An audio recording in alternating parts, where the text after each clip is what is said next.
1 minute 30 to go.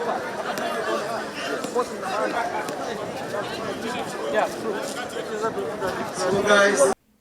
Kiharo giki gigukorwo kirungurwa county ya Nairobi na kuria gitanyitwo kuhuthika ta njira ya gukuria muthako uyu wa basketball gicagi-ini kia Jericho udomwe na icagi iri thirurukiirie. Hapa kulaunchi uwanja wa basketball, hoping that soon tuta launch wa volleyball. Na hii nimefanya tuje hapa ndio tushirikiane na watu wa basketball ndio tuanze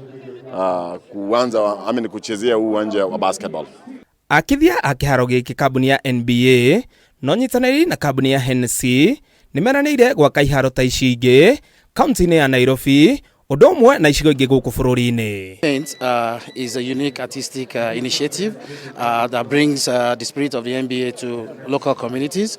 It's a giveaway, it's a give back initiative, and of course for local talents to develop their skills. My message to them is that they should keep on with their talents.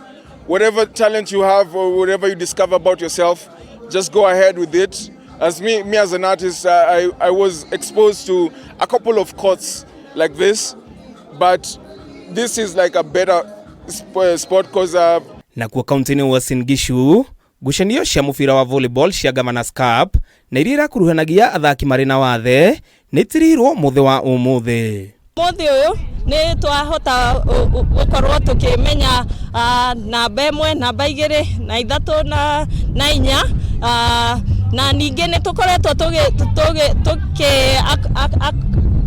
gukorwo na paravoli the sitting volleyball onao ni marokete ni turama included the finals kwoguo onao no megukorwo marekereria mithako yao muthi. Ngucanio ici irahuthikaga gwetha timu ya kaunti ino na irekanyita itemi ngucanio-ini cia gibũrũri na oho kuhuthika arĩ ta njĩra ya gukuria muthako uyu kaunti-ini ya Uasin Gishu. Kati ya nguso yangu 11 ni ya kukuza talanta kwa vijana wetu, na hii ni kukuza talanta na si talanta tu, pia kuambia vijana yetu na kuhamasisha kwamba talanta pia huwa inalipa. Handũ-inĩ ha metha ya mathako ya Kameme TV rĩtwa rĩakwa nĩ Ng'ang'a wa Nyokabi.